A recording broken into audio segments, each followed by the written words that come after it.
Seja muito bem-vindo para mais um encontro com a palavra. Este é um estudo de toda a Bíblia. Em nosso último programa fizemos uma introdução ao profeta Amós. Agora abra sua Bíblia no livro de Amós. Acomode-se e acompanhe conosco mais esse estudo que pode revelar maravilhas da palavra de Deus para a sua vida. É muito interessante acompanhar a maneira como Amós anuncia o julgamento de Deus sobre Judá e sobre Israel. Amós não separa Israel e Judá das outras nações do mundo, mesmo que a maioria dos profetas faça esta distinção. Amós inclui o povo de Israel e de Judá no julgamento que Deus fará a todas as nações. Mas o ponto mais forte da pregação de Amós é que o julgamento de Deus sobre Judá e Israel, especialmente Israel, será mais severo do que o julgamento das outras nações.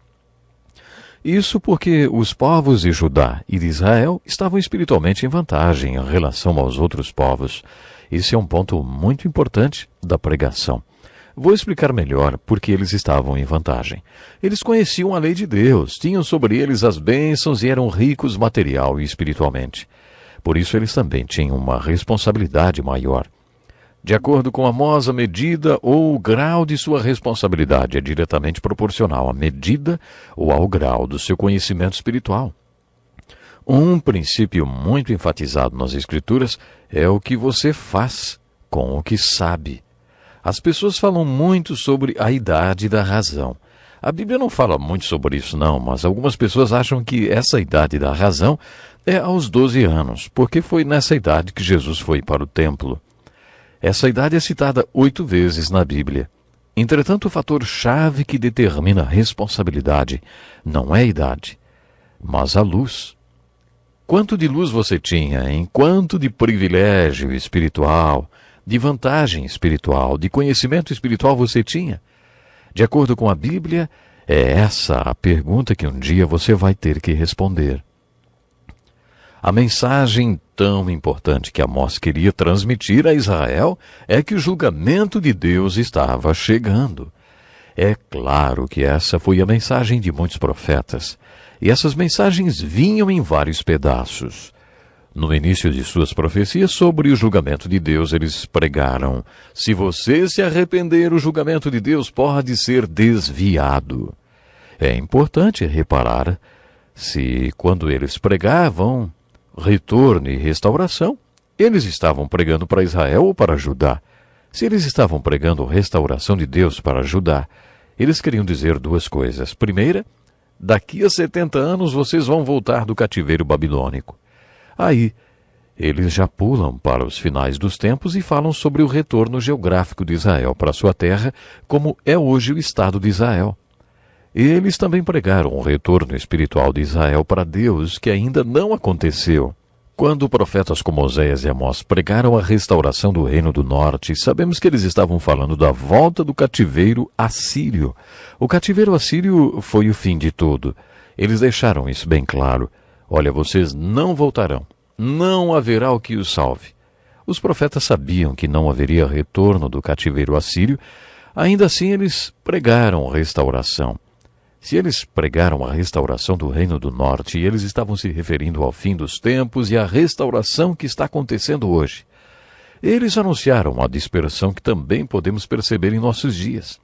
O povo judeu está disperso em todo o mundo, mas Oséias e Amós anunciaram o retorno geográfico de Israel da dispersão. É empolgante ver tudo o que aconteceu e que está acontecendo no Oriente Médio.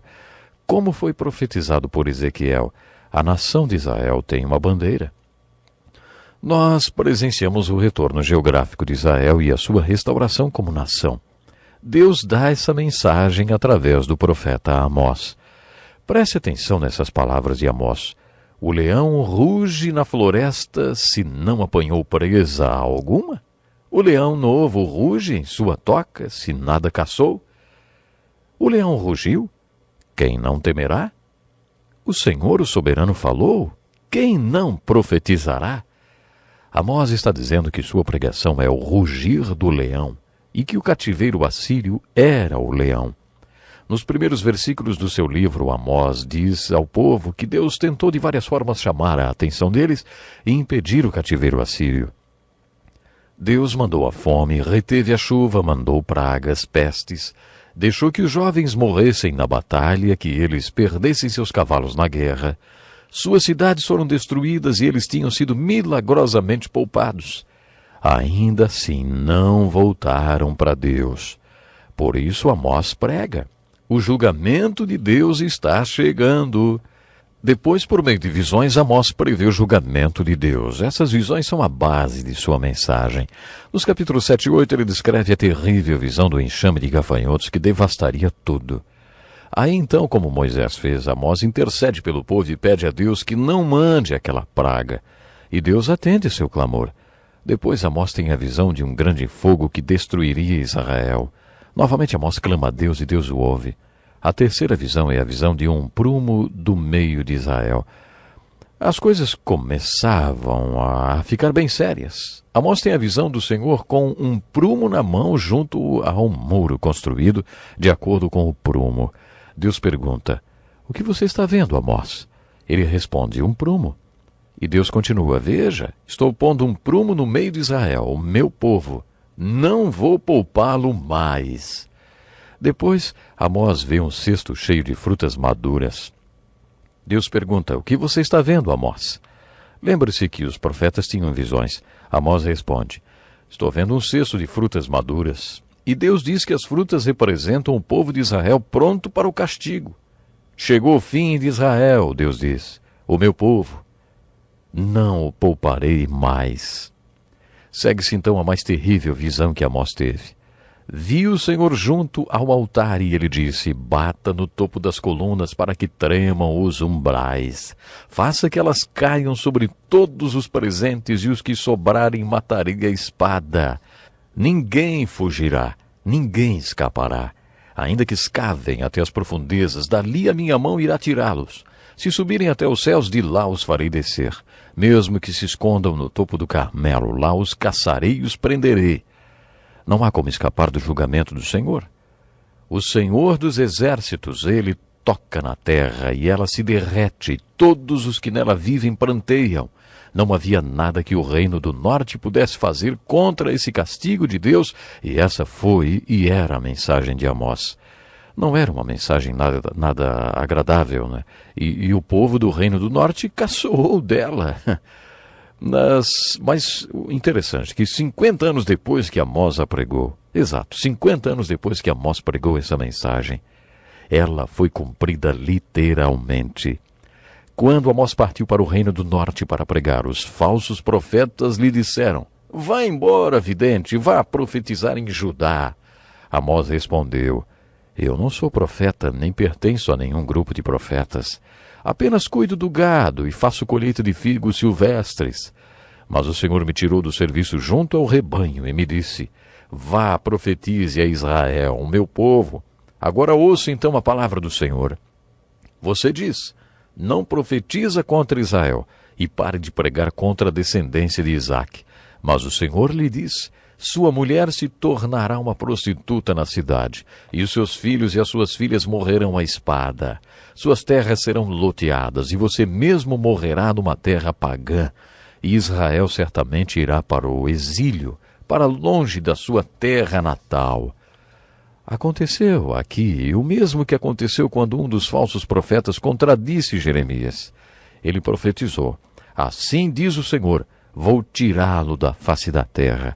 Este ano você morrerá, porque pregou rebelião contra o Senhor. 2 meses depois, só 2 meses depois disso, o falso profeta morreu. Às vezes eu não digo que sou ministro porque as pessoas têm um certo temor. Quando as pessoas se opunham à missão do profeta, o profeta profetizava o mal em suas vidas. Foi isso que Amós fez quando o falso profeta o mandou cuidar da própria vida e voltar para casa. A mensagem de Amós era a respeito do julgamento de Deus que estava chegando, mas principalmente a respeito dos pecados daqueles que tinham conhecimento espiritual. Jesus também falou sobre isso. Lemos no capítulo 9 do Evangelho de João: se vocês fossem cegos, não seriam culpados de pecado, mas agora que dizem que podem ver, a culpa de vocês então permanece. Nós nos preocupamos muito com os incrédulos. A Bíblia diz que onde houver a ignorância, a escuridão, então não há pecado. O que causa o pecado é a luz. Onde há luz, há pecado. O que você faz com aquilo que você já sabe, hein? Com o que você conhece? Esta é uma parte importante da pregação de Amós. Amós pregou: vocês, israelitas, não são para mim melhores do que os etíopes? E a resposta é, sem dúvida, os olhos do Senhor, o soberano, se voltam para este reino pecaminoso. Amós está dizendo que espiritualmente os israelitas estão em vantagem, por isso o julgamento deles será maior do que o julgamento das nações pagãs. Resumindo, creio que a mensagem de Amós nos mostra várias verdades. Primeiro, que o julgamento está chegando porque o povo de Israel pecou. A segunda parte da mensagem é que eles pecaram mesmo tendo conhecimento espiritual, mesmo estando em vantagem espiritual.